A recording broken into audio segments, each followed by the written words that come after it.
Olá, eu me chamo Daiane, sou educadora financeira e no vídeo de hoje eu venho trazer para você 10 dicas para você juntar 10 mil reais mesmo ganhando pouco. Se você seguir essas orientações, certamente você vai conseguir e depois volta aqui para me contar, tá combinado? E o primeiro passo para conseguir juntar 10 mil reais ou qualquer outra quantia que você deseja é montar o seu orçamento financeiro. E, na verdade, colocar o seu orçamento no eixo. Dai, como é que eu vou fazer isso? Você vai ter que passar por cima dessa sua resistência de anotar as suas dívidas no papel e analisar elas. E vai ver o que pode ser reduzido, eliminado e substituído. Dai, não é possível. É sim. Você só precisa de um pouco de paciência e clareza na hora que for fazer a sua análise. Então, vamos colocar primeiro as despesas que são fundamentais, como água, luz, internet, aquilo que você não vive sem. Em segundo, você vai colocar as suas dívidas. Então, se você tem financiamento, imobiliário, veicular, empréstimos, cartão de crédito, tudo tem que ir para o papel. Por quê? Esse é o primeiro passo. É ele que vai te dizer quanto está sobrando do seu dinheiro para você guardar, para poupar e chegar ao seu objetivo dos 10 mil reais. Ou é ele que vai te mostrar se o seu saldo está negativo, ou seja, você gasta mais do que você ganha. E a partir disso, você vai olhar para esse orçamento, vai ver o que pode ser mexido para que o dinheiro seja suficiente para você encaixar todas as suas despesas dentro daquele orçamento e ainda ter uma margem para guardar. Então, o orçamento é o primeiro passo, ok? O segundo passo é elaborar um planejamento para quitar as suas dívidas. Eu fico muito triste todas as vezes que eu vejo vídeos que falam assim: você tem que se pagar primeiro, pague-se primeiro, primeiro vem o seu valor, separa o seu valor, investe e só depois você olha para o orçamento. Eu não gosto desse pensamento, porque eu volto a dizer, qual a intenção, vou colocar, dos investimentos em renda fixa? Não é a gente ser emprestador do banco, vou dar um exemplo do CDB. A gente ser emprestador do banco, para o banco usar o nosso dinheiro, emprestar para pessoas que estão em situação de vulnerabilidade, que precisam daquele recurso.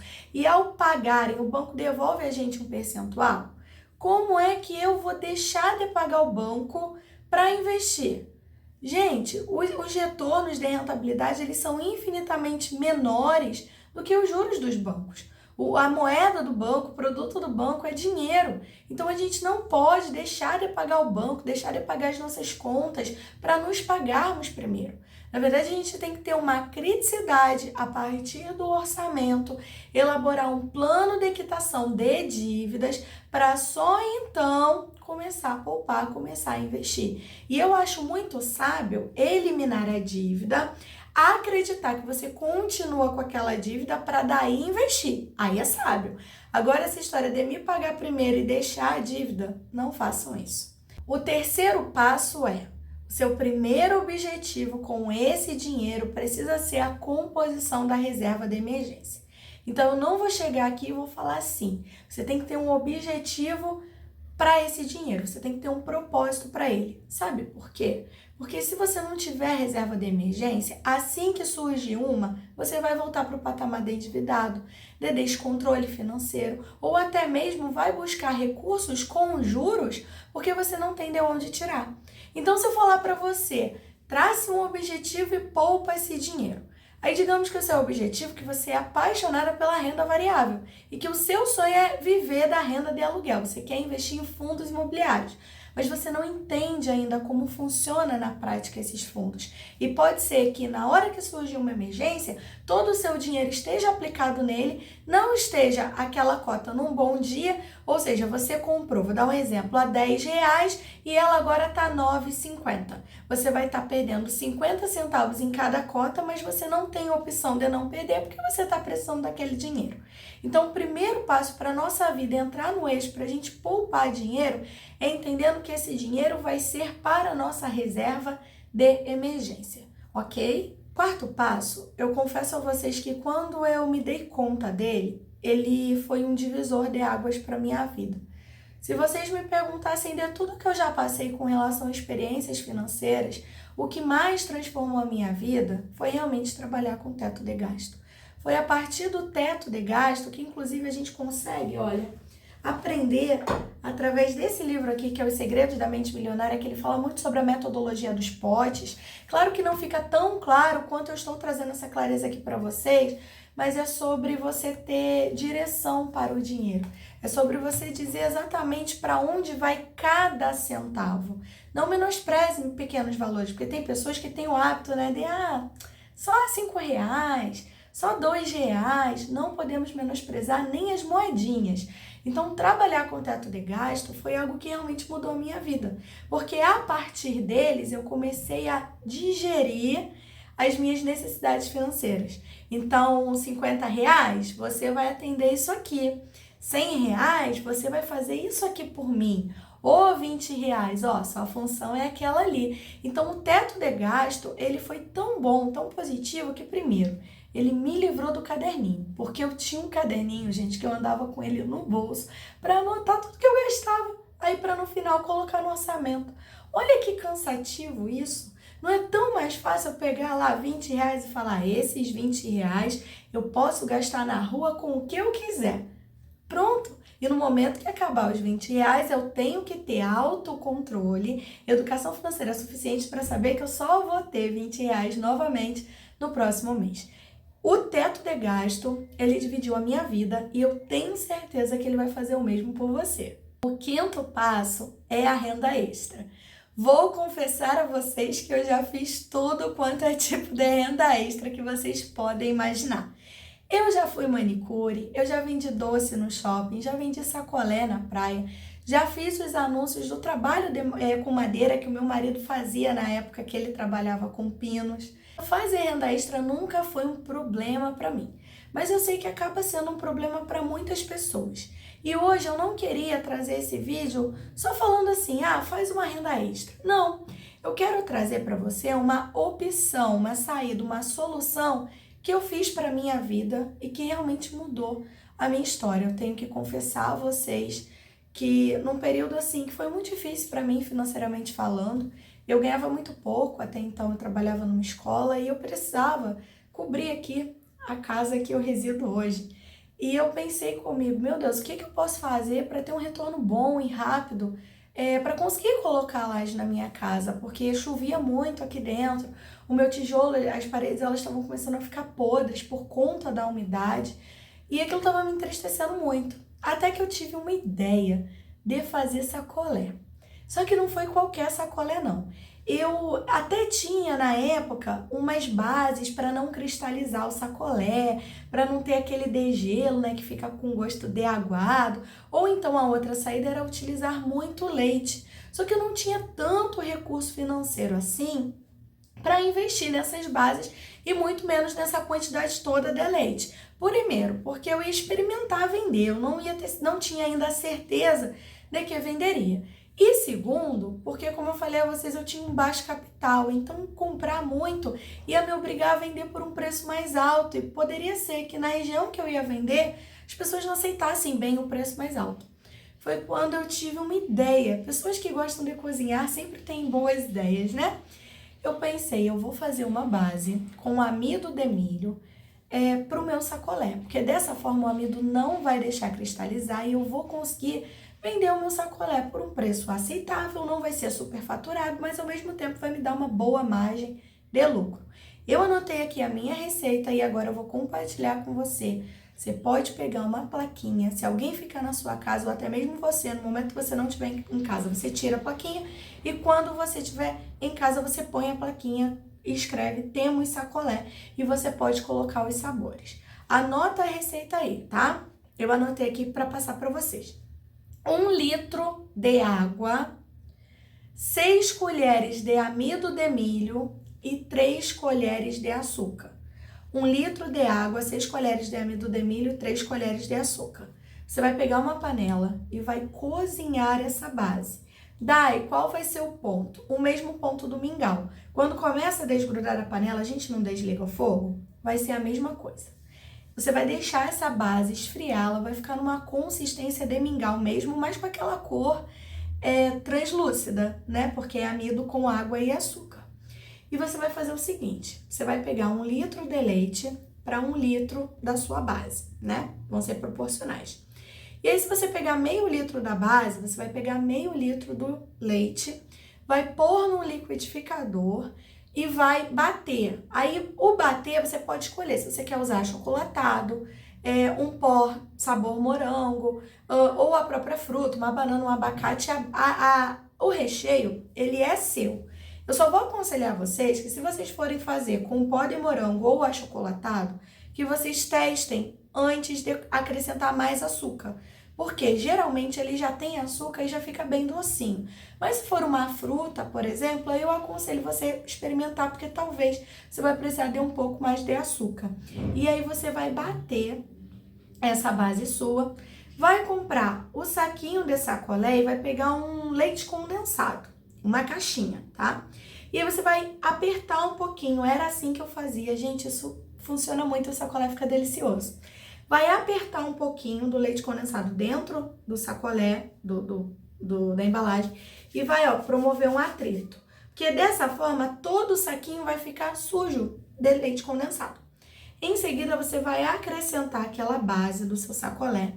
E se você fizer, por exemplo, de morango, com pó de morango, você pode comprar um morango à bandeja, corte pedacinhos bem pequenininhos mesmo, e pode congelar dentro de um saquinho próprio para freezer. E aí você pega um pouquinho de nada, daqueles pedacinhos bem picadinhos, e põe no meio, principalmente no início do sacolé e no finalzinho dele, antes de fechar, mas é bem pouquinho mesmo. Gente, vocês vão explodir de vender. Chocolate que derrete também, aquele que fica geladinho quando entra em contato com o gelo, com a temperatura baixa, que ele solidifica, você pode usar também. Vocês vão explodir de vender, vocês vão fazer tanto dinheiro que vocês vão voltar nesse vídeo aqui e vão me agradecer. Eu vou falar pra vocês, ó, isso em 2015, eu e meu marido saímos pra vender sacolé na praia. Eu moro no Rio de Janeiro e eu fui vender numa praia chamada Barra de Guaratiba. Nós fomos com roupa de Chapolin Colorado. E foi um sucesso tão grande que meu marido só gritou umas 3 vezes no início. Olha o chapolé, olha o chapolé. Quando as crianças viram a gente, elas nos rodeavam e elas compravam muito rápido. Em 3 dias, na época carnaval, nós fizemos R$ 2.800, que foi o dinheiro que a gente bateu a nossa laje. Então eu posso garantir a vocês, essa estratégia funciona. E depois que você aplicar, eu quero que você volte aqui no canal e me conte. Dai, tô fazendo renda extra alta com sacolé. Pode testar essa orientação aí, que ela é barata com relação a custo-benefício e o retorno é muito bom. Ainda mais agora que está chegando o verão. A 6ª orientação que eu vou te dar é para você melhorar a sua consciência com o dinheiro. Eu sempre fui muito boa para fazer renda extra, como eu falei a vocês. Quando eu tinha um objetivo claro na minha frente, eu ia lá, fazia de tudo para atingir ele. E foi assim que eu consegui conquistar tudo que eu tenho na minha vida. A questão é que me faltava ambição. E eu só descobri isso após me formar como educadora financeira. Ambição principalmente profissional. Eu sempre trabalhei por amor. Eu não conseguia entender que eu podia trabalhar com amor, colocar amor nas coisas que eu fazia e dessa forma ser bem remunerada por isso. E o problema da gente trabalhar por amor é que o tempo passa, os recursos financeiros ficam cada vez mais escassos e vai chegar um momento que a gente vai olhar para trás e vai se questionar: será que valeu a pena todo aquele amor? Hoje eu vivo em uma situação vulnerável. Então a ambição, ela me faltava. Eu tinha até clareza para realizar os meus objetivos, mas eu não tinha ambição para me colocar em uma posição que iria me favorecer, principalmente profissionalmente. Então hoje eu posso falar para você, se você tem um sonho de ter uma vida, um padrão, uma qualidade melhor para você e para sua família, invista em você, invista no seu trabalho com amor, ponha paixão, dedicação, aquilo que você faz e faça bem feito. Mas, por favor, não se contente com um salário baixo, dizendo: ai, mas é aqui que eu sou feliz, é aqui que eu me realizo. Porque nem só de realização nós vivemos. E na hora que chega o aperto financeiro, as dívidas, a emergência, é que a gente vê o quanto a gente poderia ter mudado da nossa vida se a nossa mentalidade estivesse disposta a construir essa melhoria profissional. Então, quero deixar essa orientação para vocês também. E agora, no 7º passo, nós vamos falar sobre automatizar a economia. Dai, como você conseguiu fazer isso? Gente, foi em 2020, quando eu fiz mais escolhas, principalmente com o salário do meu marido, e me vi tendo que viver com meu salário baixo, na época R$ 1.100, e serviços que eu tinha que eram rotineiros, Netflix, recarga de celular, e outras despesas mais, aquelas, né, despesinhas que a gente costuma não olhar, que eu costumo chamar de despesa invisível ou gasto fantasmas, que até então eu não sentia, eu me vi obrigatoriamente tendo que eliminar eles da minha vida. Então eu me vi tendo que cortar Netflix, que cortar recarga de celular, eu na época fazia uma manutenção nos meus dentes, usava aparelho e até isso eu precisei tirar, né, suspender o tratamento porque eu não tinha recurso para manter. E aí eu volto a dizer para vocês, entre nós, precisarmos comprar comida e fazer um serviço de estética, a gente precisa optar pela sobrevivência. E foi o que eu fiz. E no momento que eu cortei grande parte dessas despesas, eu vi que eu não precisava daquilo tudo para viver. E foi onde eu comecei a aplicar aquela mentalidade que eu disse a vocês. Se eu consigo destinar R$ 100 para serviços de streaming, eu vou cancelar esses serviços aqui e eu vou destinar os mesmos R$ 100 para investir para o meu futuro, para garantir uma qualidade de vida para mim e para minha família. Então, na verdade, eu passei a usar uma peneira na minha vida, onde eu filtrava tudo que era realmente importante e o que não era, eu dispensava. Inclusive, eu tinha a meta na época de investir R$ 100. E hoje a minha meta já é R$ 300 todos os meses. Então, olha como a nossa vida e a nossa perspectiva com relação às finanças vai evoluindo, vai progredindo de acordo com que a nossa mentalidade também é transformada. O 8º passo é um pouquinho polêmico, principalmente para pessoas que têm o hábito de dividir as suas vidas com seus familiares, com as pessoas que estão próximas a elas. Eu confesso a vocês que eu não tinha tanto o hábito de compartilhar as minhas experiências financeiras com as pessoas. Mas em 2020, quando eu passei por aquele aperto, eu me senti tão desesperada e sozinha e desamparada que eu comecei a desabafar com pessoas.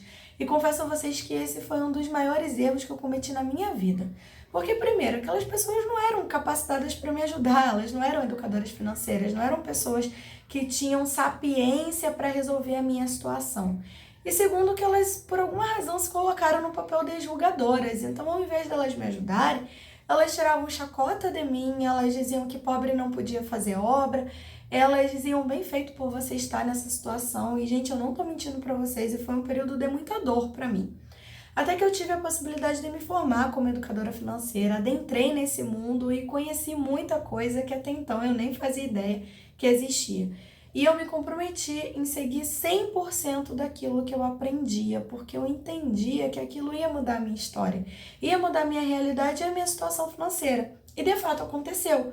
Hoje eu já tenho a educação financeira, eu tenho pós-graduação em educação financeira e gestão, MBA em gestão financeira e já estou cursando 2 graduações na área financeira. Então, olha como ter escutado, ter escolhido seguir a voz da razão, que nesse caso foi a educação financeira, transformou a minha vida. Então, hoje eu tenho essa filosofia, eu sempre sigo as minhas leituras, os meus conhecimentos, os meus aprendizados, e de pessoas eu ouço para saber o que pode ser útil para mim, o que pode ser filtrado para minha vida, mas eu não sigo mais pessoas no sentido de ser radical, sabe? É isso aqui, ponto final. Não, isso foi excluído da minha vida.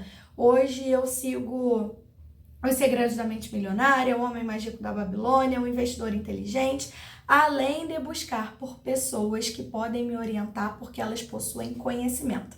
Mas isso eu ainda vou falar com vocês no 10º passo. Vamos agora para o 9º passo. Eu entendi que muitas coisas que eu costumava ter, comprar e adquirir, elas não eram tão importantes para mim. Que na verdade eu muitas vezes era induzida por pessoas a querer ter aquelas coisas, sabe?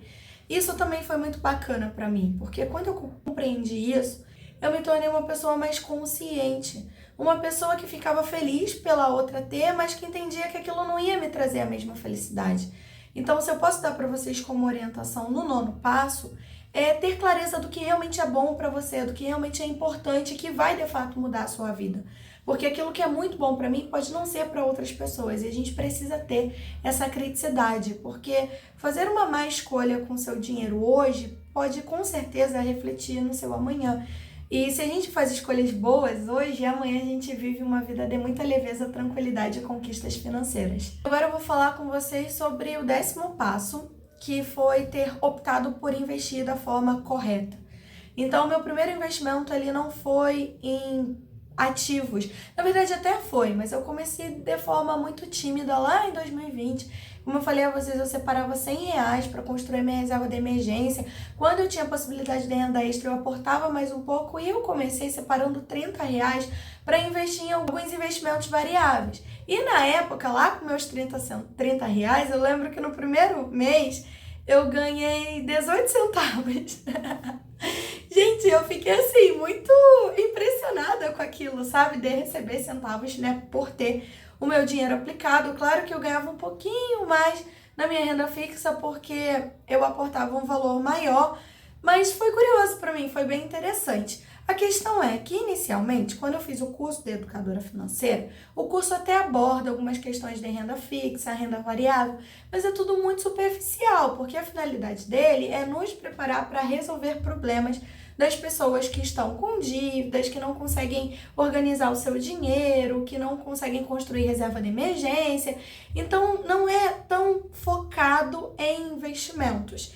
Eu entendia que eu sou uma pessoa muito curiosa, eu gosto muito de aprender e eu sentia a necessidade de ir além, porque apesar de assistir os vídeos no YouTube, eles não eram tão completos e a gente não tem muita possibilidade de tirar dúvidas. E foi quando eu fiz uma lista dos cursos que eu queria fazer em investimento em renda fixa e renda variável. E comecei, a partir dos meus atendimentos de educadora financeira, a pagar por essas mentorias. Claro que assim, às vezes eu tinha que fazer 10 atendimentos na consultoria financeira para pagar uma mentoria. Mas confesso a vocês que eu não me arrependi, porque isso mudou a minha vida. Hoje eu colho frutos. Já teve assim períodos de eu investir uma quantia baixa de dinheiro e ter um bom retorno financeiro, tudo porque eu aprendi a operar no mercado. Então todos os meus professores, os meus mentores, eles foram fundamentais para construir o meu nível de segurança. Porque quando a gente está orientando alguém, quando a gente está explicando algo para alguém que a gente não domina, a gente se sente meio perdido, fica meio acuado, meio com medo de dar a certeza de alguma coisa. E quando a gente busca conhecimento com pessoas que já têm certificação no mercado, que têm autoridade para nos orientar, a gente se sente seguro, porque a gente tira todas as dúvidas com o mentor, a gente consegue compreender o que é o mercado financeiro em sua totalidade. Então eu confesso a vocês que o maior investimento e melhor da minha vida foi o em conhecimento. Eu não vou ser a pessoa aqui que vai criticar você que compra curso. Primeiro, porque foram os cursos que me fizeram ser a pessoa que eu sou hoje. E segundo, porque eu sei que eles transformam vidas. Eu mesma tenho o meu curso de educação financeira, que é o Plano Absoluto, e dentro dele eu já vi meninas construírem suas casas, outras fazerem viagens que são consideradas caras para muitas pessoas com renda baixa, outras limparem seu nome. Então eu sei que a gente comprando o curso da pessoa certa, da pessoa que vai orientar os nossos passos, que não vai agir de má fé com a gente, que vai segurar a nossa mão durante todo o processo, não há nada melhor, porque a gente passa a investir com segurança, a gente sabe o que está fazendo com o nosso dinheiro, a gente não trabalha com especulação, porque hoje eu vejo dentro da plataforma muita especulação, muitos valores que não são verdadeiros, porque quando a gente corrige lá na inflação, a gente vê que não é bem aquilo que a pessoa está informando. E hoje eu só sei fazer uma correção da inflação, eu só sei investir corretamente, eu só sei aportar o meu dinheiro nos meus títulos que eu escolhi através da clareza das mentorias, porque eu investi nesses cursos. Então não pense você que investir em curso é coisa de gente burra, não é não. É coisa de pessoas que querem vencer na vida, que querem ir além. E eu digo a vocês que se vocês investirem também, vocês vão além. Conheça meu trabalho no Instagram, você certamente vai ter muito a aprender e a agregar à sua vida financeira. Se vocês seguirem esses passos que eu dei a vocês, vocês vão conseguir juntar os R$10.000 em muito pouco tempo. Eu, no primeiro ano, tinha um salário mínimo, era a minha única fonte de renda e eu consegui juntar R$2.680. No segundo ano, foi quando eu consegui bater o meu objetivo de ter a reserva de emergência concluída. Na época eu foquei em 12 mil reais, mas depois eu percebi que para minha realidade 6 mil me atendia super bem. E eu usei essa diferença para aportar nos investimentos que eu já havia aprendido sobre eles e eles me trouxeram retornos extraordinários. Então eu quero dizer a você a frase que Benjamin Franklin tanto divulgou: investir em conhecimento rende sempre os melhores juros. Um beijo grande no coração de vocês e nos vemos nos próximos encontros. Tchau, tchau!